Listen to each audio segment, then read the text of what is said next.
Huh? No, because that ain't working, right? Yeah.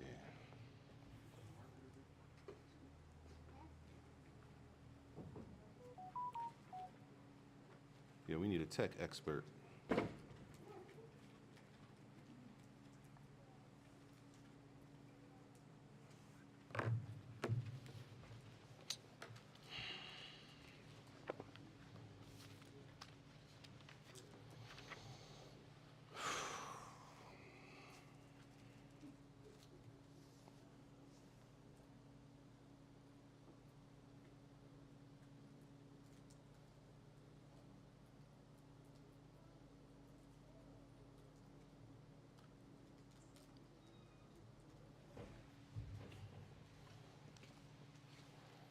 بسم الله الرحمن الرحيم الحمد لله رب العالمين وصلى الله وسلم وبارك على نبينا محمد وعلى آله وصحبه أجمعين ما بعد.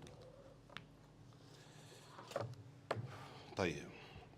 Last week we stopped in the middle of the section, the chapter Sujood al-Sahw, and we covered the section about if you adding an action to the salat. Adding an action to the salat.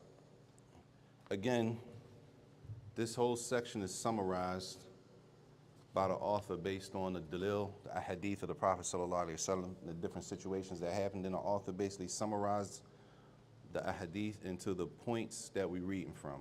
So when we read from these points, the way that the book is written, it's not as if there's no dalil for it. The book is written like this intentionally. If you had a PDF, the actual book is only what's in bold print. If you had a PDF. If you had the PDF, the actual book from the author, rahimahullah, is in bold print, and the rest of the print is the explanation of Sheikh Salih Fawzan, hafidhahullah. And we're on page 276 in the PDF. And this is the next section, which is adding to the salat. But a person adds, either a person can add an action or a person can add a statement, something that we say. So if somebody puts something extra in the prayer, either they added something extra, that's what we did last week. They added an extra rak'ah, they added an extra sajda, they add an extra ruku', right? Or they add actions from the prayer that are not from the prayer. So it's the same thing when it comes to adding to the salat, when it comes to things that we say in the salat. The statements that a person can add in the salat are either a person adds words to the prayer that are originally from the prayer, right? Either a person adds to the prayer words that are originally from the prayer, or a person adds to the prayer words that are not from the prayer. Everybody clear? So for example, what's an example of something that is from the prayer? Words that we say. Sami Allahu liman hamida. What else? Allahu Akbar, right? These words are a part of the prayer, but in the prayer, they have a specific place where we're supposed to say them, right? I'm just summarizing before we start reading. Say a person took some of those words that have specific places and they said those words in another place in the salat. So Al-Fatiha is supposed to be recited when? When you're standing up, right? Okay, a person recites Al-Fatiha while they're in sajda. Are we supposed to be reciting Al-Fatiha in sajda? No. Is Al-Fatiha a part of the prayer? Okay, so when a person added Al-Fatiha while they were in sajda, did they add to the prayer? They added to the prayer. They added what? A statement or an action? A statement. That statement, is that statement actually from the prayer or is it not from the original prayer? It's from the prayer. If it's actually from the prayer, it's not going to validate the prayer, even though they shouldn't be saying it in that position. Tayyib? Everybody with me? It's not going to invalidate the prayer, even though they should not be saying it in that position. in sajda. You should not be reciting al-Fatiha in sajda. But being as though the wording is actually from the prayer, it's not going to invalidate the prayer. Doesn't mean that it's recommended to do it. It doesn't mean that it's okay for us to recite al-Fatiha in the prayer. I didn't say that. Because somebody's going to say, so you said it was okay to recite al-Fatiha in sajda. I didn't say that. I said if a person were to recite al-Fatiha in sajda, number one, they're adding to the prayer. We're not supposed to be adding anything to the prayer. Number two, they're adding a statement to the prayer. Number three, that statement that they added to the prayer is actually from the prayer, which means at the end of the day, in a situation like that, that addition is not going to invalidate the salat. Everybody clear? Tayyib, it's another group of words that are not from the prayer. Words that are not from the prayer. They call it kalam al-admiyin, which is basically us just talking, conversation, right? And we're going to see it doesn't necessarily have to be conversation, right? Adding words that are not from the prayer to the prayer can invalidate the prayer. Everybody get it? Just to break it down. So when you have additions, we already spoke about adding an action to the prayer. Now we're talking about adding words to the prayer. So we can say words or statements. If a person, when it comes to words and statements, either those words or statements are actually initially from the salat, the wording, or it's not from the salat. Everybody with me? You got something to say, Shay? No, I'm waiting for you to finish, because I do have a question. Fadal. So, you know that there are certain places where you can add statements to the salah. Yes. I've heard that there are certain things you say when you're sitting in between the two sujood. Right. So how do you actually know when something you said in the prayer invalidates your prayer? Sheikh said sometimes we can add additional like du'as and stuff basically in the salat, right? In different positions. So he says, so how do you know, I'm just making sure I repeat the question because somebody said you gotta repeat the question.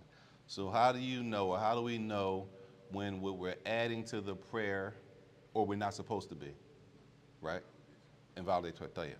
Any additional dua that we're adding to the prayer in any position, right? We're adding those things based on a text, right? So we're adding after Sami Allahu liman hamida. We could stop right there. We're adding hamdan kathiran tayyiban mubarakan fi based on a text, a statement from the Prophet ﷺ, another hadith, right? If there's a hadith connected to what we're adding, that's not considered adding. In this case, adding is putting something that's not supposed to be there. And there's no text. It's no text for it. It's no text for me to recite al-Fatiha when I'm in ruku', right? There's no text for me to recite al-Fatiha in sajda. So you just can't say what you want. I mean, even if it's a dua, you just can't say what you want. Say that again. I'm saying you just can't say what you want to say. When you're making dua, And it's a dua. for sure. Yes. The actual text for it. Not like that. Not like that. There's some things are left general, right? When things are left general, then there's more room for us to say, for example, a dua that's not been said by the Prophet ﷺ, right? Depending on what the situation is. And then there are restraints for what we can say in dua. So it's not really blanket like that. But when we're talking about the adding that we're talking about in this chapter, we're talking about adding something and we're putting it out of place. Okay? Fadal. Things you say out of course of habit. Let's say you were citing the surah and you mess up, you say astaghfirullah. Or you sneeze, you say alhamdulillah. We're going to get to that. Hopefully, this chapter gives us like rules. Understand the rule and then you comply to the words you're talking about. All right?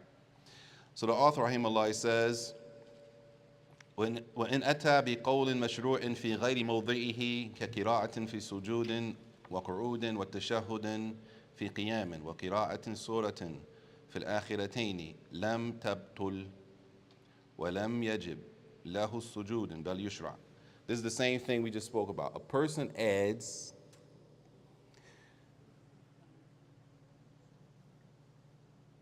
words from the salat out of place, right? So he gives examples. He says, for example, a person is reciting Quran in sajda, right? While they're in sajda, they reciting Quran. That's out of place. We need to know that, first of all. Quran is to be recited in qiyam when we're standing. So a person is reciting Quran while they're in sajda with their face on the ground. They're reciting out of place. They're saying something and they're out of place. That means they added something in that position from a statement that wasn't supposed to be there.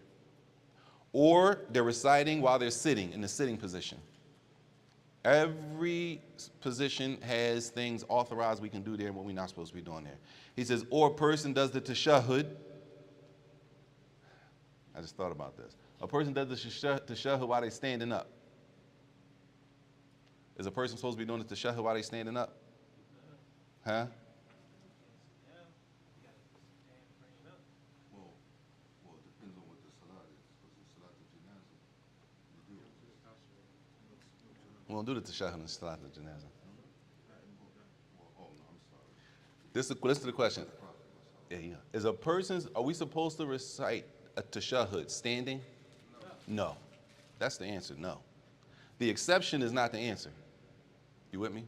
The exceptions, there is an exception when a person might recite tashahhud standing up, but that's not the rule. We never live or answer by the exception. Always answer with the rule, and the exception is a case-by-case situation. You with me? Is it allowed for Muslims to eat pork?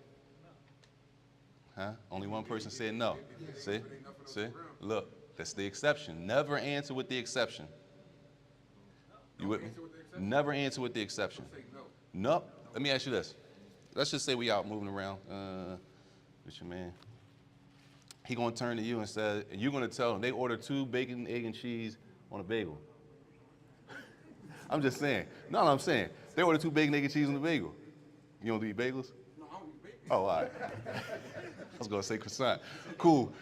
They gonna say you want one? You gonna say, no, I'm cool on that. Why not? You're not supposed to eat pork. Cool.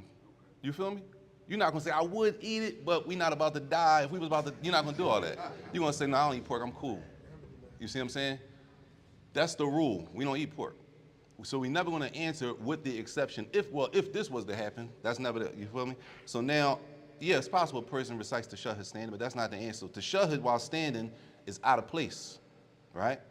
Or qira'atin, he says, or reciting a surah in the last 2 rak'ah, of, for example, Isha. Reciting a surah after Al-Fatiha. 4 rak'ahs in Isha. The first 2 rak'ahs we recite Al-Fatiha and a surah after it. The 3rd and the 4th rak'ah we only recite Al-Fatiha. A person recites a surah after Al-Fatiha in the 3rd and 4th rak'ah. Is that out of place? They're out of place. If a person does those things, it's not going to invalidate the prayer. Why not? All of those things that they just did, the wording is actually from the prayer. Also, since it doesn't invalidate the prayer, it doesn't it's not obligatory for them, even when they do that, to make sujood as-sahw. It's not obligatory for them to make sujood as-sahw if they do that. Everybody with me? You with me, Sheikh? Huh? It's not obligatory. This is important. Because he says right after that, bal yushra. If they decided to make sujood as-sahw for that, they can. But they don't have to. Not like if a person missed a pillar. If a person missed a pillar, then they have to do what? They have to do the pillar, and they have to do the sujood as-sahw. Obligatory. Okay, so sometimes the sujood as-sahw, the 2 sajdas at the end, sometimes it's obligatory, and sometimes it's not. Well, how am I supposed to know when it's obligatory and when it's not?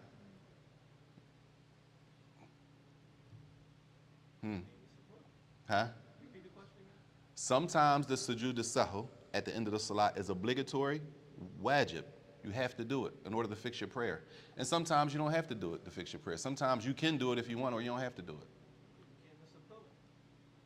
You on the road. How would I know when it's obligatory and when it's not? By knowing the pillars. Knowing the categories. All right, there you go. Knowing the categories. You have to know the if you understand the categories, you'll understand, even while you're praying, when do I have to do it, or when can I do it? Or when I don't have to do it. Everybody with me? You got to know the categories, though. You with me? If you notice as a pillar, whatever I messed up with is a pillar. Okay, I messed up on this. This is an obligation. This is something recommended, right? If you know those categories and you have them down, then you're able to understand when the sujood as-sahw is obligatory in the prayer and when it's not obligatory in the prayer. Tayyib. In this case, he says, it's not obligatory, bal yushra. But if a person wanted to do it, they could make it. The two sajdas at the end. That's on page 277. La, 276. Oh, you're John. Oh, what is it? Tayyib. Oh, yours is 277? Oh, yeah, my bad. You're right. If you're reading from your phone, they're a little off. My bad, yeah. If you're reading from the phone, it's a little off by like a page or two sometimes. My bad. Tayyib. Next issue, he says, وَإِن سَلَّمَ قَبْلَ إِتْمَامِهَا عَمْدًا بَطَلَتْ. If a person salams out before they finish the salat, I forgot your John, Sheikh. Ma'alish. If a person salams out intentionally before the prayer is over, salat is invalid. A person intentionally salammed out the salat early. The salat is invalid. And this is a question people now, this is a rule. This is a rule. A person intentionally salammed out early. They invalidated their prayer. Well, let me ask y'all, when does somebody intentionally salam out early? When they mess up. Sometimes people mess up the salat and they can't figure out where they are, they just salam out. It's over. And then when you salam out, you do what? You just start all over. When else does a person salam out early? If they hear the iqamah. They praying sunnahs and they hear the iqamah. They praying their sunnahs, somebody come, they call the iqamah for the obligatory prayer. You see brothers, they be like, right? When else does somebody salam out early? You break your wudu. Jade. If you broke your wudu though, for real, if you break your wudu in the salat, you don't need to salam out for real, because the salat is broken. But a person will break their wudu and they'll salam out, right? Salamming out early before the salat is finished automatically invalidates the prayer. Everybody clear? Further. So for the first suggestion, the first example we gave, if you mess up and you salam out, you don't have to do the, I don't know the technical term, you don't have to do Oh, the sujood as-sahw? you don't have to do that. No. If your salat is invalid altogether, you don't have to do the sujood as-sahw. The sujood as-sahw is for 3 reasons. What's the 3 reasons, John? In the salat. You forget something, or you add something. You add something that's not supposed to be there. You add something that's not supposed to be there, or Take away something that's supposed to be there. we said forget. That's the first thing in the chapter. You forget, you add, or doubt. The wording. This is on 270. You might be 271. The first thing it says is it's prescribed for adding or omitting or doubt. Adding something to the salat. You add something to the salat. You take something away from the salat. Or you have doubt while you're praying. You have doubt in the salat. If a situation like this, salat is already invalid. The salat is over. It's invalid. You salammed out early, it's over. Intentionally. A person intentionally salammed out. If a person intentionally salams out before they finish the salat is invalid. Khalas, you got to start over. طيب وإن كان سهوا ثم ذكر قريبا أتمها وسجد. If a person, it's 2 salam outs. It's 2 different times a person salams out. Either I salammed out because I did it intentionally, or I salammed out early. Why?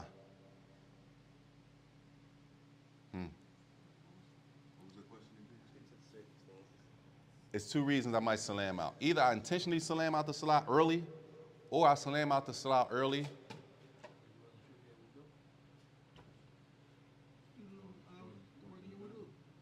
Huh? Yeah, I thought I was done by accident.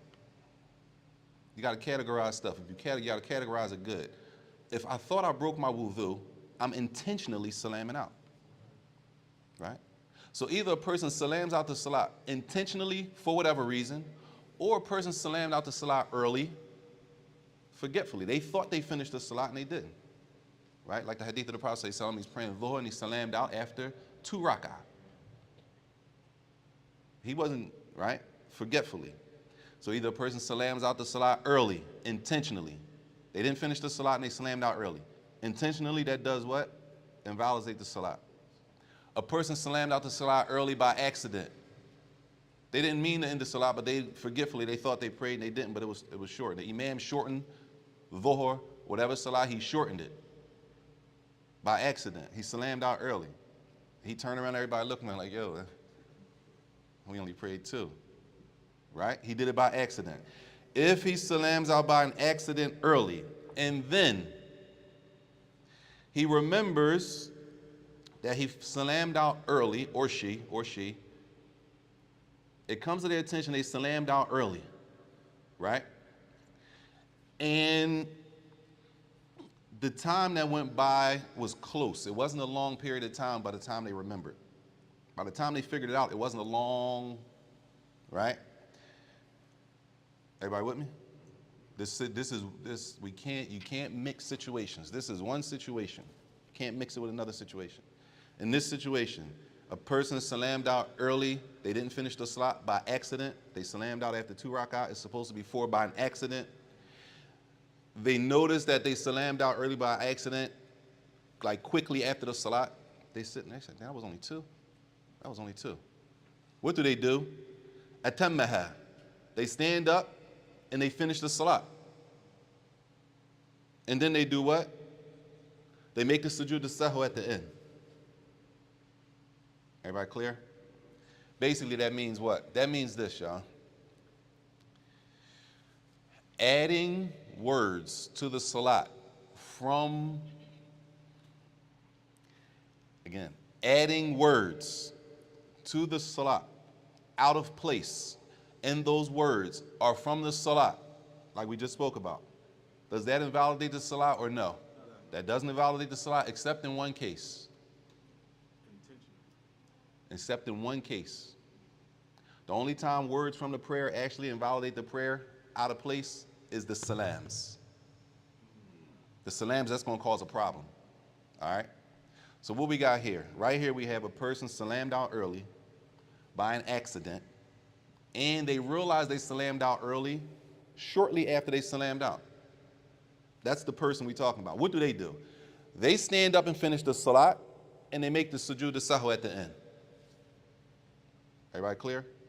That's for one type of person, y'all. That's not for everybody. That's for the person who salammed out early by an accident, and they realize they salammed out early by an accident right after the prayer, shortly after the prayer. What can they do? They can stand up, finish the last 2 rak'ah, or even if it was maghrib, finish the 1 rak'ah, and then make the sujood as-sahw. And it's obligatory. That sujood as-sahw is obligatory to fix their prayer. Yes, Sheikh. That example you just gave us, if that's the imam, is that what the Prophet sallallahu alaihi wasallam? And he was reminded that he only did 2 instead of 4. The whole congregation don't go back. In that case, the Prophet went back and made the extra 2 and then such and so.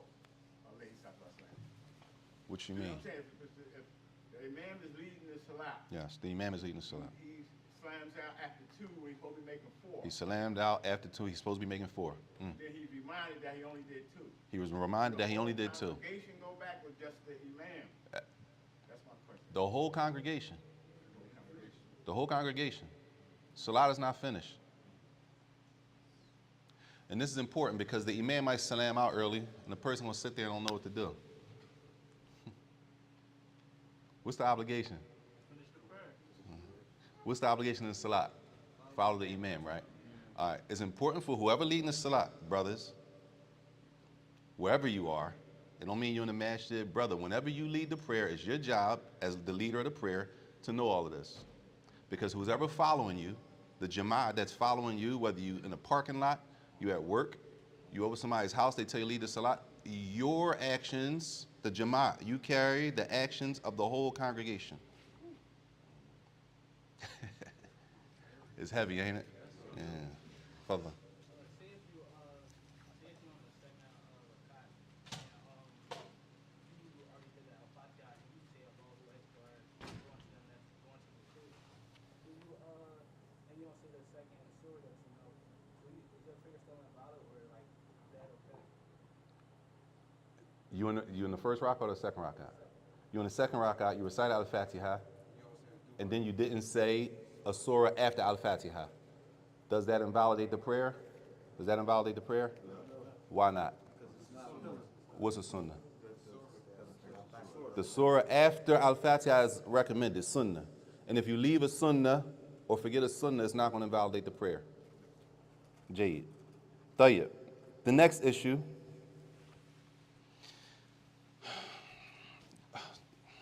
Don't mix them, y'all. The person we just did, they salammed out early by an accident, right? And they remembered shortly after they salammed out that they shortened the prayer too early. What do? Stand up, finish the prayer, and then wuju, wajib, they have to do, obligatory to do the sujood as-sahw at the end. Tayyib. The next person, they salammed out early by an accident,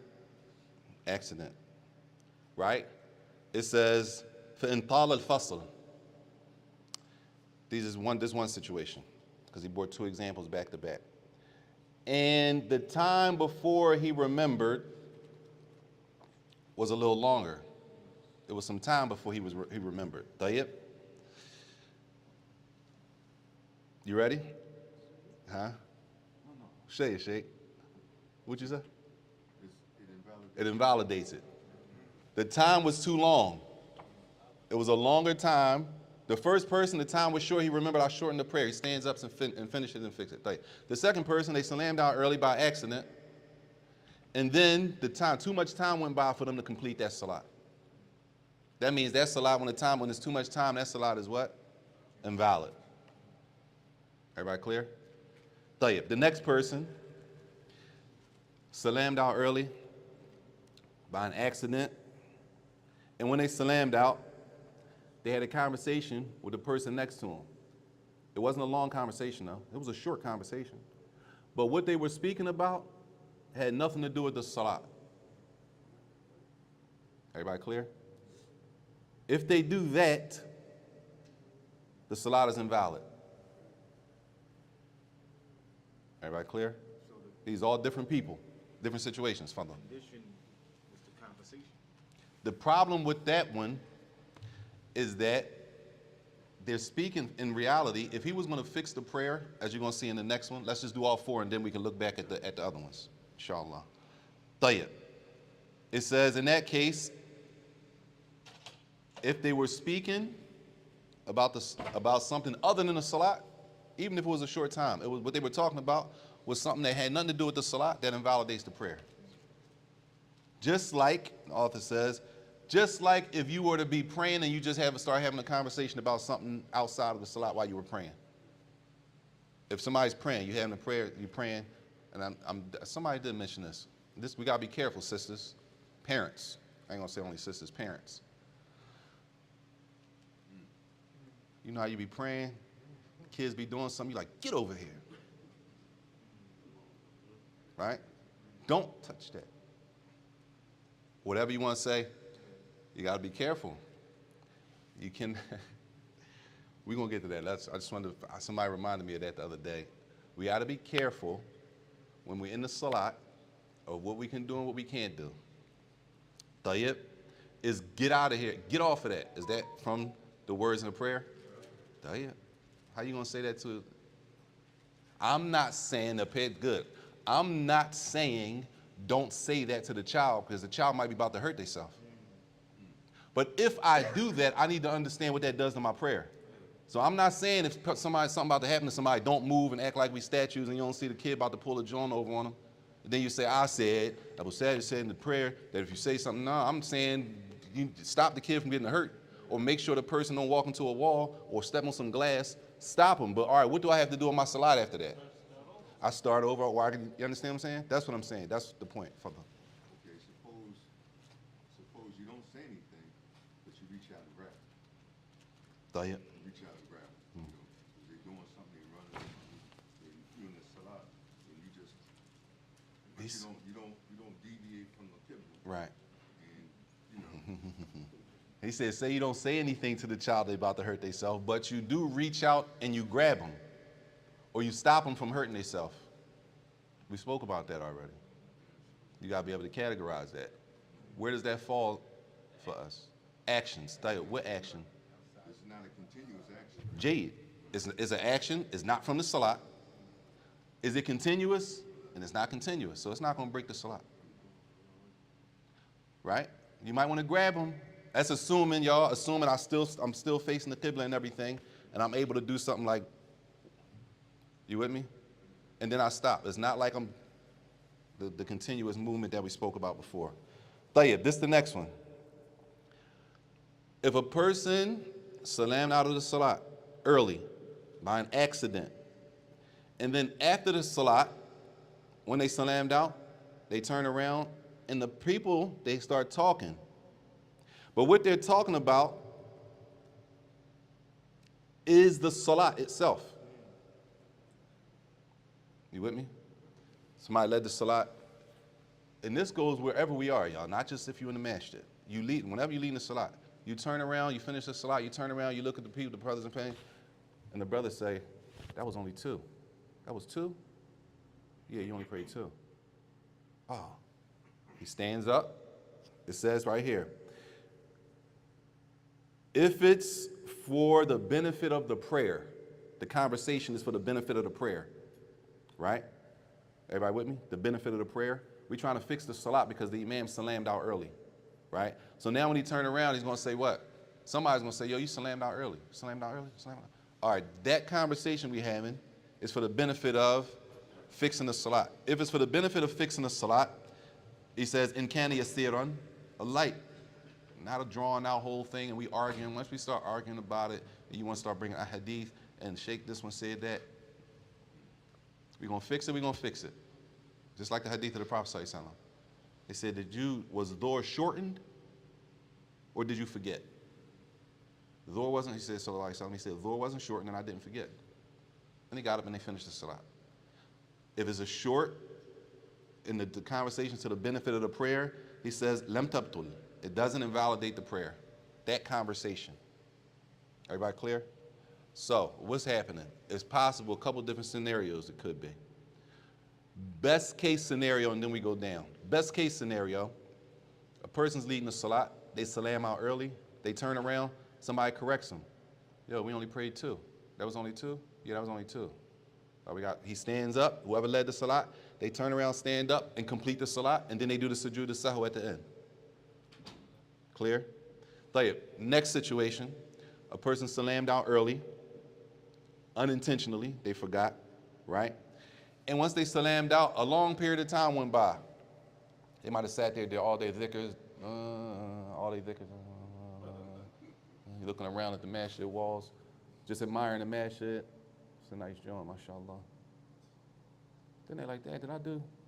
I think I only did. If too much time goes by, that whole salat is invalid. Everybody get it? They have to stand up and start over from scratch. Start a whole new salat. Fadl. If there's some doubt, well, okay, never mind. Thank you. Fadl. Tayyib. The next person. They salammed out early by accident, right? Forgetfully. And then they remembered, shortly after the prayer, they remembered that, you know what, I only prayed two. What do? They stand up, complete the salat, and make the sujood as-sahw at the end. Wujuban, obligatory. Everybody clear? Ready? The last one, person salammed out early, forgetfully, unintentionally, right? When they salamed out, they had a conversation with somebody, and that conversation didn't have anything to do with the salat. Then that salat is invalid.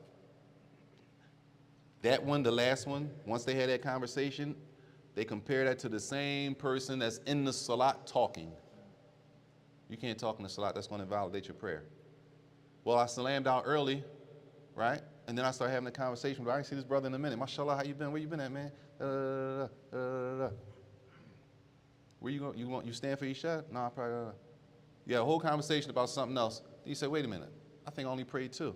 Too much, you done had a whole conversation, that whole salat is invalid, you had to pray over. Clear? Further. So the one where they speak about the salat, still make sujood as-sahwi? Yes. Yes. He said the conversation when the person leading the salat turns around and they have that small conversation about the salat, you only prayed 2 rak'ah. You shortened the prayer. You're like, I ain't shortened the prayer. You only prayed 2 rak'ah. I prayed 2 rak'ah? Yeah. When he stands up and finishes the salat, he also makes the sujood as-sahwi also. Clear? Tayyib. The next couple of issues are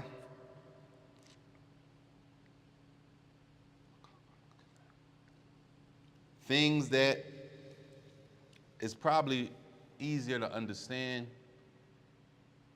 but we just go through them and then we talk about it as we go through them. Tayyib. The first one's on the end of page, the last thing on page 277. He says, Rahimahullah, وَقَهْقَهَةٌ كَكَلَامٍ. Laughing in the salat takes the same ruling as speaking in the salat. Laughter in the salat takes the same ruling as speaking in the salat. And what does speaking in the salat do? Invalidates the salat, right? We're talking about speaking words that are not from the prayer, right? It says specifically here, ضحك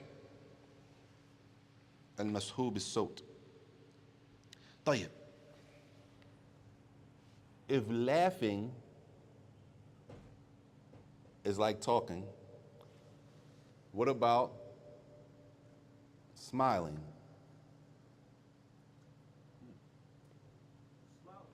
Smiling in the salat. He said if it's not consistent, mashallah, if it's not consistent.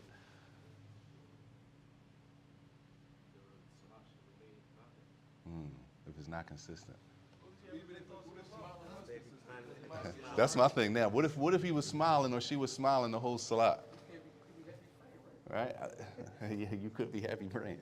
Wouldn't that go if you had like a sad face, like, you know what I'm saying? You can't control your emotions while you're praying. Something might have happened, but you want to, you know. I just want to hear this. I'm not really getting into this, but I like that. Further. I don't really have an answer. I do. I got a short answer. Go ahead, further. Because what are you smiling for? Are you smiling because, you know, your mind deviated from the salah and you wind up smiling, but you stop yourself from laughing? Smiling doesn't break the salat. Period. Now, while a person's smiling and all that, that could be a whole lot of things going on. Their khushu' could be somewhere else. Their focus is on something else. But the smile is not going to break the salat. Alhamdulillah. Further. I just want to say the reason why my brother be smiling or whoever, I say he finished his surah, that's XYZ versus wrong. He finished it. Oh. What did he do? Smiling. Oh, he might have memorized a new surah. He just learned something, new surah or a new dua, and when he finished it in the salat, he might be smiling. That's a good one. I like that. That's the good side. That's the good side of smiling. You know what I'm saying? Because the other bad side of smiling is a person could be focused on something totally that had nothing to do with the salat. Further. We gotta get there. I was just about to say, like, it comes to the smiling part. They say, like, when you pray, you put this, like, you want to pray like you're in front of like a Lord's in front of you. So why not smile to him? Well, it's nothing really. It's no real text showing that the Prophet ﷺ did anything like that, which doesn't mean that if you did it, smile, it's going to automatically break the salat, though. You know what I'm saying? And the Prophet ﷺ said, pray as you see me pray. So you know what I'm saying? So we want to pray just the exact way that the Prophet ﷺ prayed. This is the next one. And the reasoning for this is going to come at the end. It says, وَإِن نَفَخَ, which says that on page 278, if he blows, What does that mean? We say like this. If he blows in the salat. I've never seen nobody blow out. You never seen nobody do this? Look, y'all never seen nobody do this in the salat?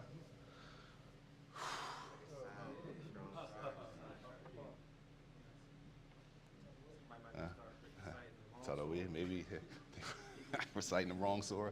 That ain't the surah you wanted to hear. Like, yo, Tayyib.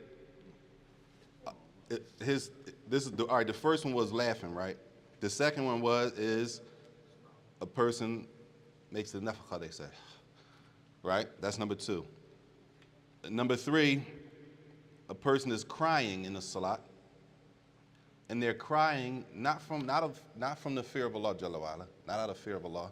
They're crying for something other than the fear of Allah. Something else, not because they out of the fear of Allah.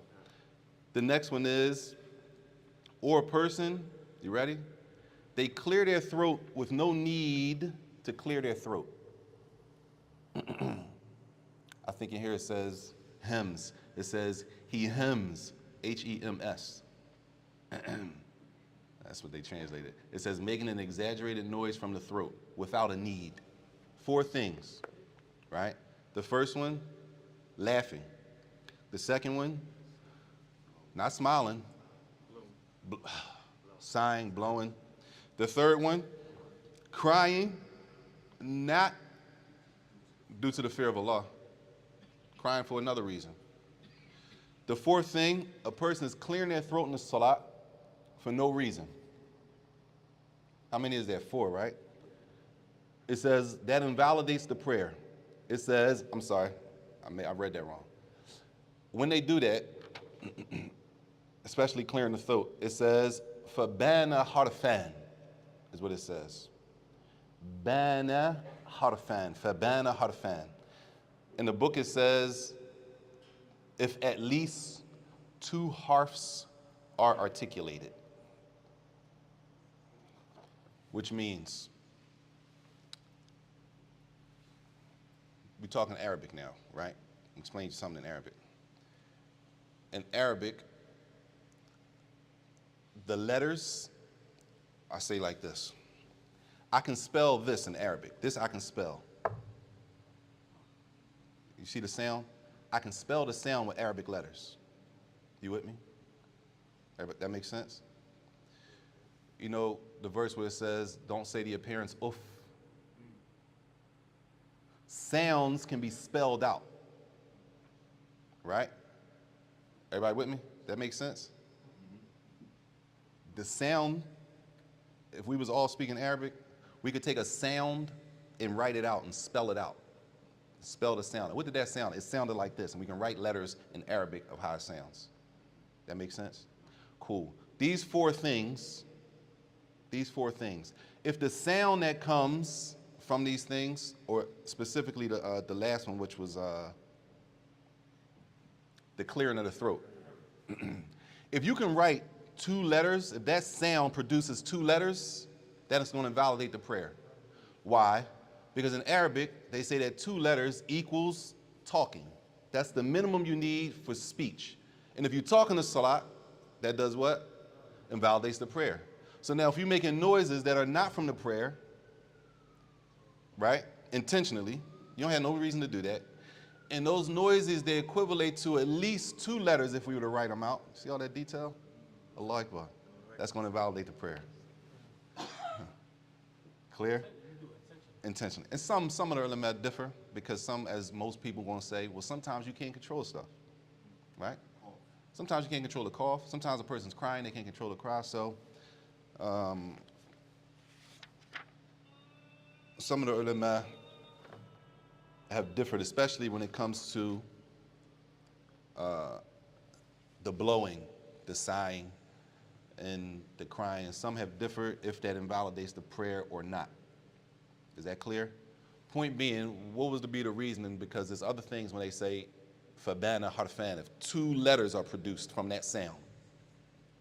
They say that, oh, why 2 letters? Well, that 2 letters, those 2 letters, is the least amount you need for it to be considered kalam, speech in Arabic, a word. And you can't just put words, extra words in the salat, unauthorized. And that's the reasoning behind that. Wallahu a'lam. And some of the ulama, they disagree with that, but that's the call of the author. Tayyib. Is that there? Tayyib. Time for the adhan.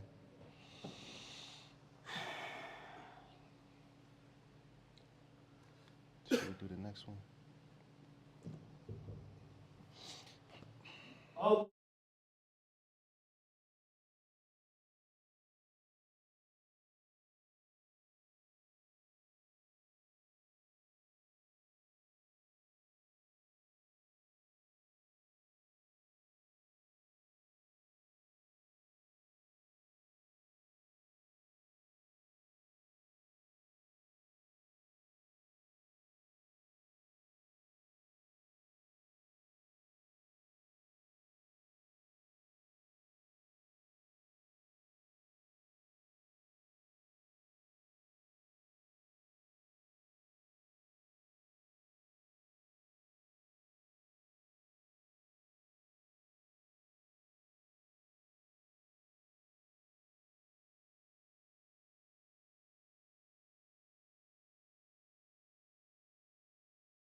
Tayyib, bismillah.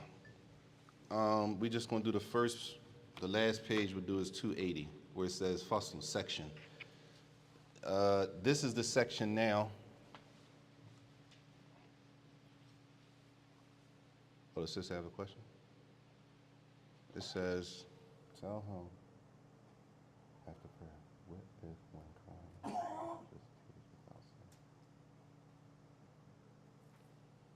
Is this for, it says after the salat?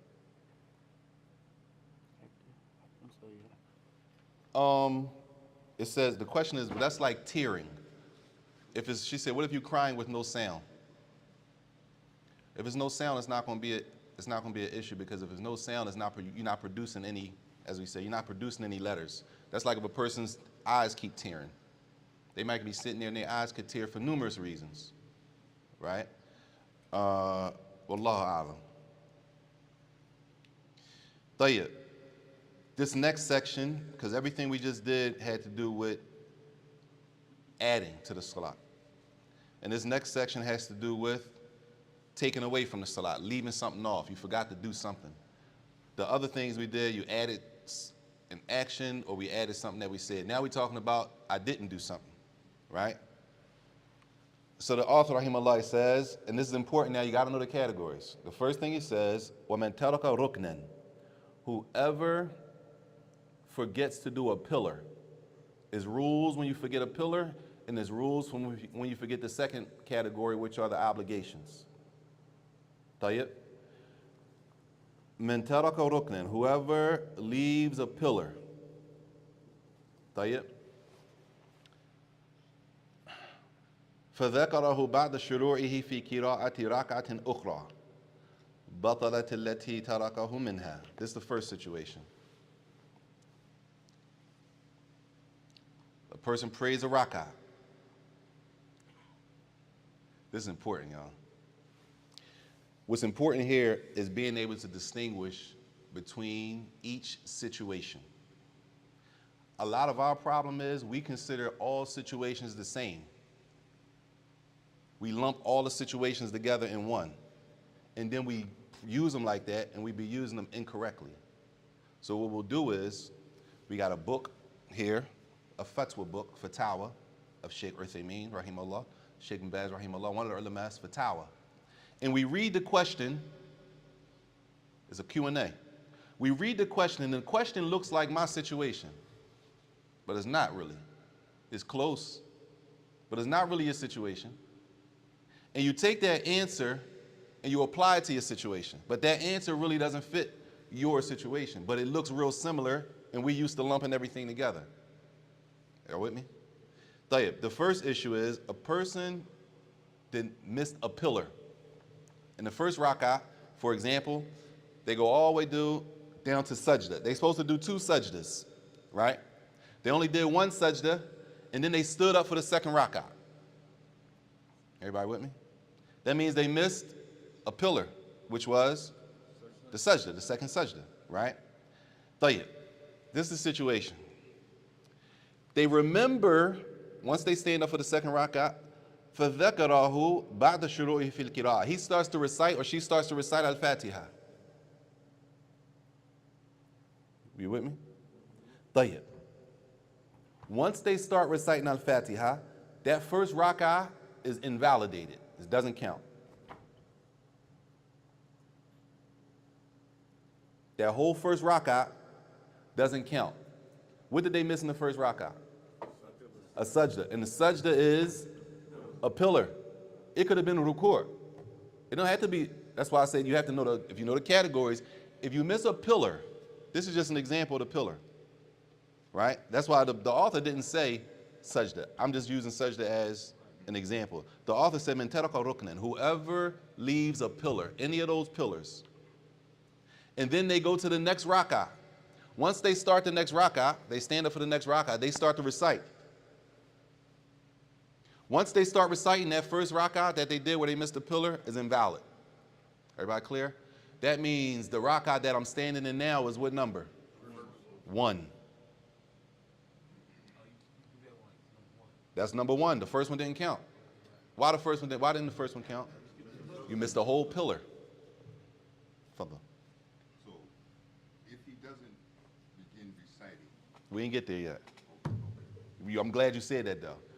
He said, what if he doesn't begin reciting? We didn't get there yet. But everybody see what's going on? You have to separate each situation. Fadl. I'm sorry, so is there a difference? Suppose he doesn't, well, I guess that's reciting too because he's speaking. So when he stands up, he says, Allahu Akbar. That's the same thing, isn't it? La qira'ah. Qira'ah. MashaAllah. Okay. Qira'ah. Nah. This what happened. You missed the pillar, right? And then you went and you started another pillar, which is qira'ah. Right, so Right? the second takbir, Ah, the second is it's not a pillar, right? It's an obligation. So now, the pillar that you in, which is qira'ah, al-Fatiha, which one takes, like, you gonna stop a pillar to go do a pillar you missed? Tayyib. That's the first person. Everybody clear? Once you start reciting, you missed the pillar in the first rak'ah, you stand up for the second rak'ah, and you start reciting, that first rak'ah where you missed the pillar is invalid. So now the rak'ah that I'm in is my first one. And I'm going to do sujood al-sahw at the end. Even though I fixed it, made this my first, I'm going to do sujood al-sahw at the end. Tayyib. The next situation, and it's only like 3 of them, then we're going to stop. Tayyib. Sheikh said, if a person did the same thing, remember a pillar, y'all, I'm just using sajda as an example, any of the pillars. A person missed the pillar, and then they stood up for the second rak'ah, right? And they realized that they missed the pillar before they started reciting. Before they started reciting, they realized they missed the pillar. The first person, what happened? He realized he missed the pillar when? After he started reciting Al-Fatiha. This person, they stood up, and before they started reciting, they stood Allahu Akbar. They didn't start reciting yet. And they realized they missed the second sajda in the first rak'ah. What do? Ya'udu wujubin. It's obligatory that they go back down and do the sajda that they missed. Obligatory. Everybody get it? You with me, Sheikh? Yeah. Abdul Haq, you with me? Yeah, I can't even wait. Tayyib. I'm going to show you. We praying. I'm praying. It's my first rak'ah. I go similar. I'll get all the way down to sajda. I do my first Allahu Akbar. Allahu Akbar. Oh, no, really. Hold on. Let me start over. I do my ruku', come back up similar. Allahu Akbar. I go into sajda, right? I do my first sajda. I come up, and for real, I miss 2 pillars. I stand straight up. I didn't do the sitting, and I didn't do the second right? And I didn't do the second sajda, right? You with me? I missed the pillar. You with me? I stand up by accident. I forgot the pillar, I stand up. When I stand up, I'm gonna say Allahu Akbar and stand straight up. I didn't start reciting, and I said, hold up, I only did one sajda. You with me now? What do? I have to go back down. Once you realize that, I have to go back down and do what? Do the sajda. You have to do what you missed. These are the pillars. That's why it's important. You got to know the categories. This is a pillar I missed. I have to go down and do the sajda, right? I go back down. He says you go right back down immediately. Do what? Do the sajda that you missed, right? And everything after the sajda, which means I'm praying a salat. I recite al-Fatiha, Allahu Akbar, Ruku', Sami Allahu Akbar, I go into my sajda. After my first sajda, I stand straight up for my second rak'ah. While I'm standing there, I notice I missed the sajda. What do? I go back down. Sajda, straight to sajda. Right? Huh? No, straight to sajda. Right? Now, good, he said no sin. When I go back down, what am I going back down to do? I already did the first sajda. What am I going back down to do? I'm going back down to do what I missed. And what did I miss? I missed the sitting and the second sajda. Everybody clear? I have to do the pillars. The pillars, remember, if I miss a pillar, I can fix it. But how do I fix the pillars? You have to go back and do the pillar you missed, right? And at the end, you have to do the sujood sahu. Everybody clear? That's what that means. You have to go back. You immediately, this before, I didn't start reciting yet. So if I didn't start reciting, I go back down immediately. Do what I missed, right? And then I'm going to carry on with the rest of the salat after that. I still have to finish the rest of the salat. Fadal. Do you have the PDF? Yes. Because what it says here is, if he remembers before the recital of the next rak'ah, he must repeat the previous rak'ah and proceed with the prayer as usual. Say it again. You reading on that page? I'm on page, this is, it's the same page as the Fasol. Okay. At the bottom, second paragraph. And he says that second sentence in the second. Oh, I see it. Commencing the next rak'ah. It says, whoever misses a rukn, but remembers before the commencement of the next rak'ah, he can repeat the previous rak'ah afresh and proceed with the prayer as usual. That's different from. Yeah, that's different. That's kinda. But the thing that I don't want to confuse you, that's an explanation from Sheikh Fawzan. That's not the author. And it's possible that the explainer differs with the author. You feel me? It's possible, y'all, if you're looking at the PDF, it's possible the author's words are in bold print. Was not in bold to Sheikh Salih Fawzan, hafidhullah. It's possible, because Sheikh Salih Fawzan is explained in the book. It's possible Sheikh Fawzan disagrees with the author in that issue, so he might bring something different than what it says up there.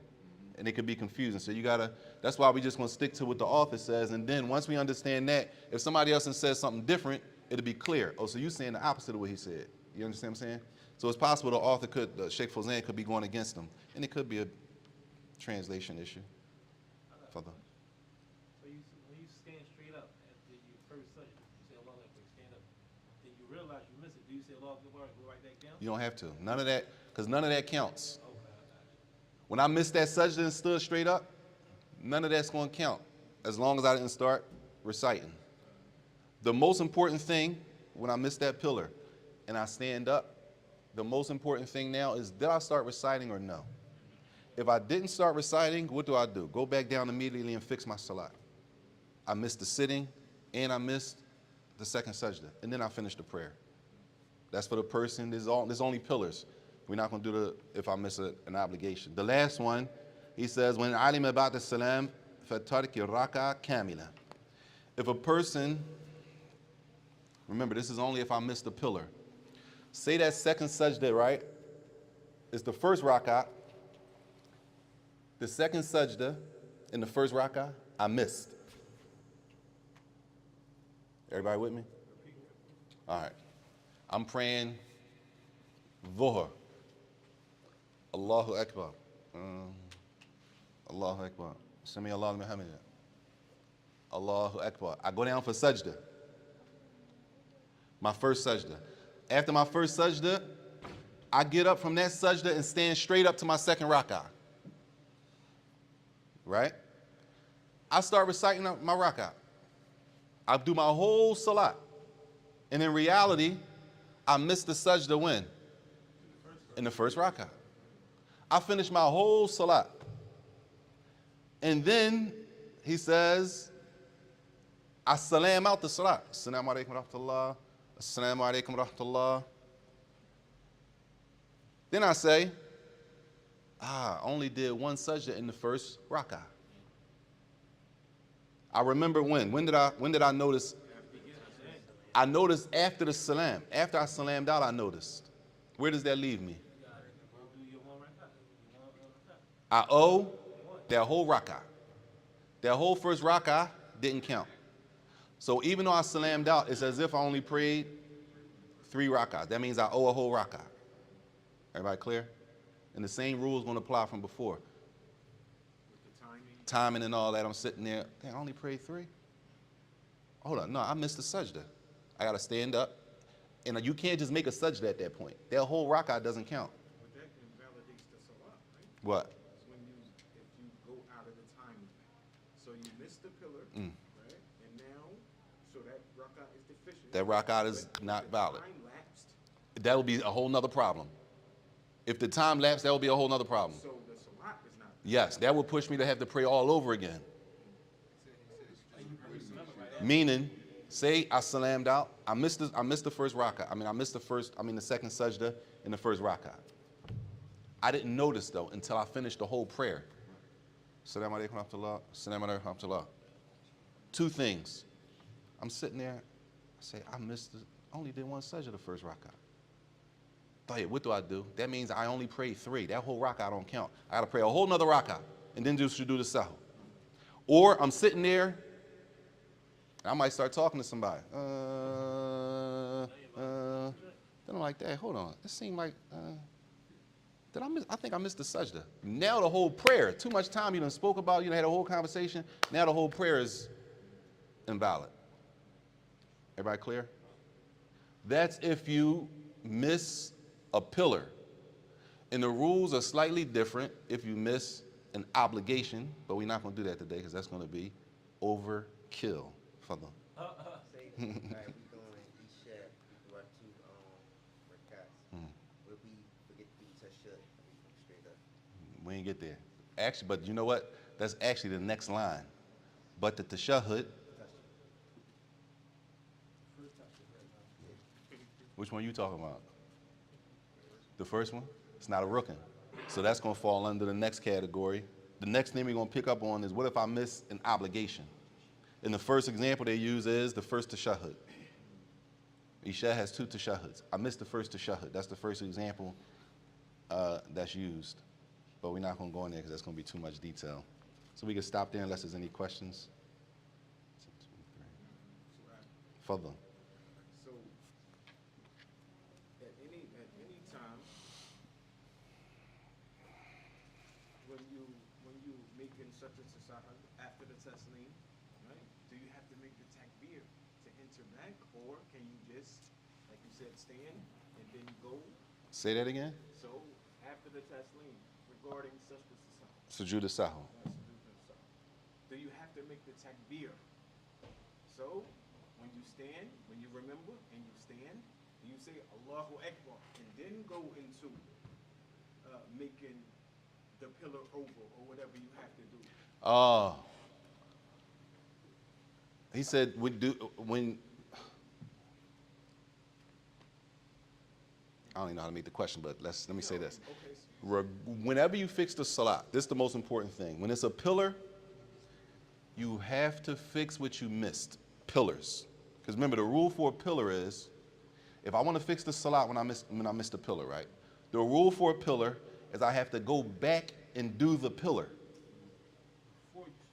Before I do anything, I have to go back and do the pillar, and then I complete the salat, and then at the end of the salat, I should do the sahur.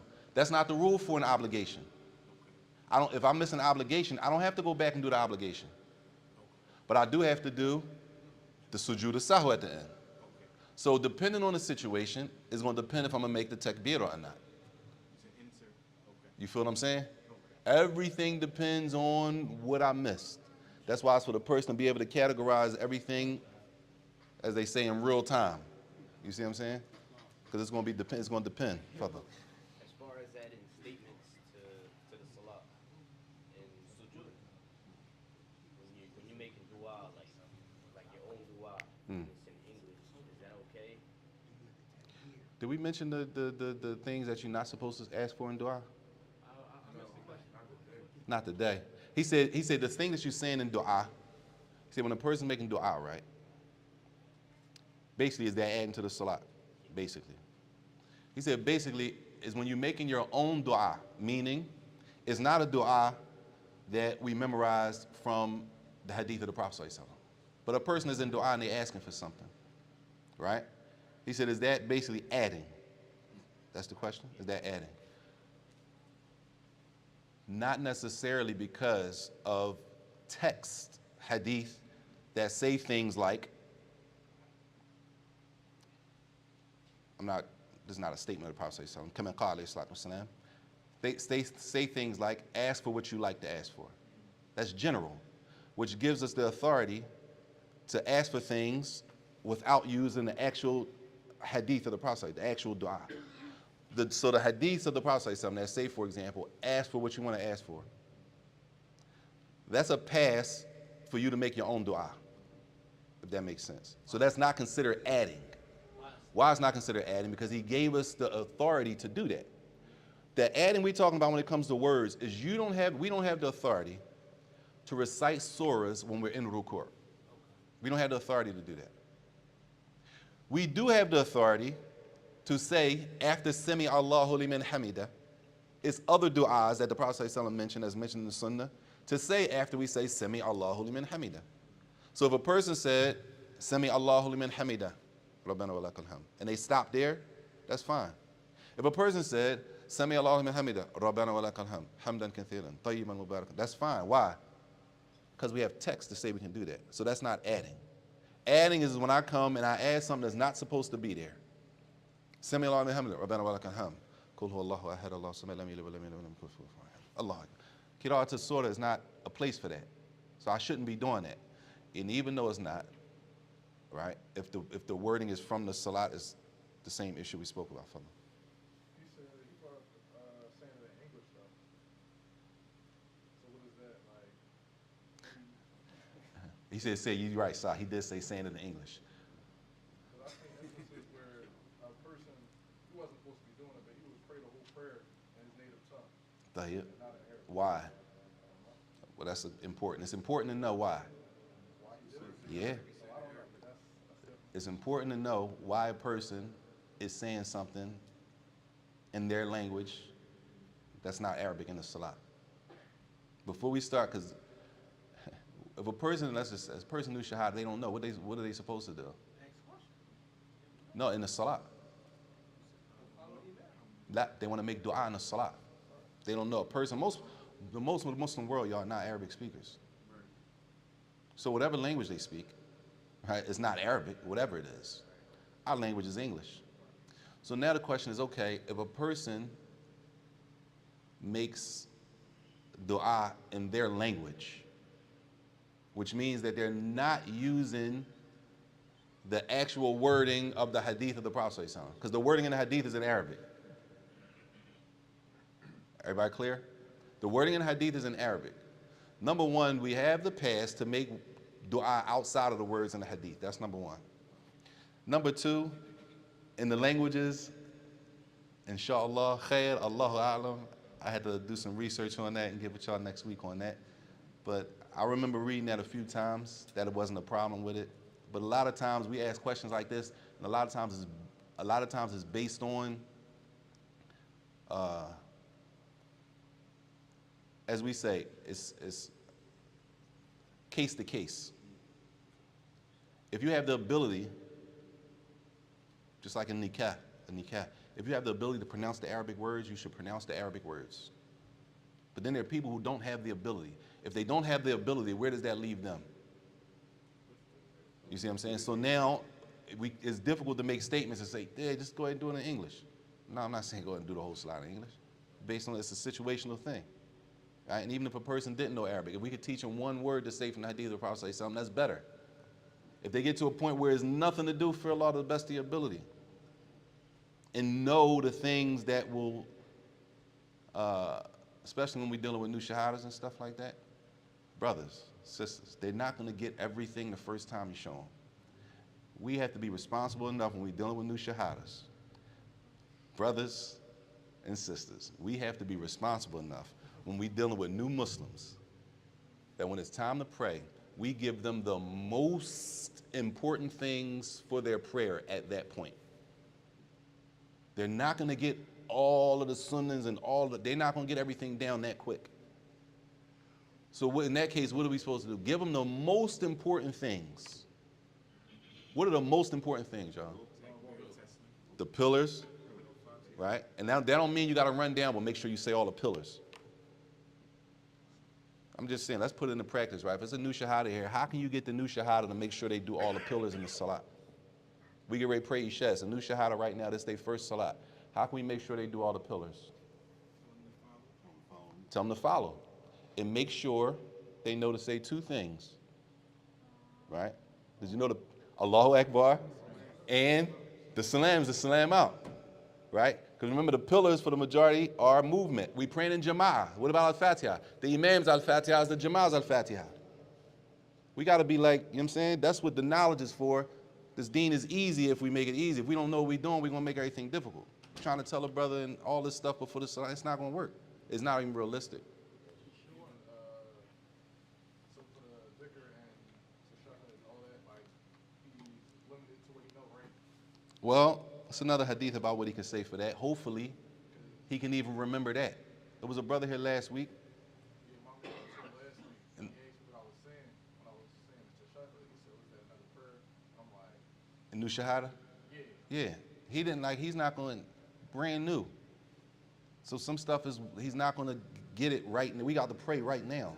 You know what I'm saying? It's going to take some time. So what we going to do? We're going to make sure he get the most important thing. When we start, everybody, you're going to follow me. So he's going to do the pillars because he's following us. Make sure you say Allahu Akbar when you start. At the end, we're going to give the salams like we said, Assalamu alaikum. We're going to do one to the right, one to the left. You want to give them the shortest, right, so they can grasp it, and hopefully, inshallah, that'll be enough for their prayer. And then all the other stuff is going to take time. What was the narration from last week? That was homework for y'all. Who did the narration from last week? Nobody? Huh? Nope, that was last week's answer. Nobody did the homework? Sisters did the homework? Oh man, that's a good one. You wasn't Sahih. Did the sisters do that? Yes, who drank water? What was the question? Who was drinking water in a voluntary prayer last week? I mean, that we know that is, if we drink something a little bit in the voluntary prayer, that doesn't break the salat, based on the narration of who? Oh, I'm sorry, now I got to do this. Raise your hand if you was here last week. La hawla. See that? Allah, no, raise them high so everybody can see you ain't do the homework. Allah musta'an. I'm not giving y'all the answer. We got to do it next week. Unless you look, you ain't find it? You did look? He was wrong. After class, like after.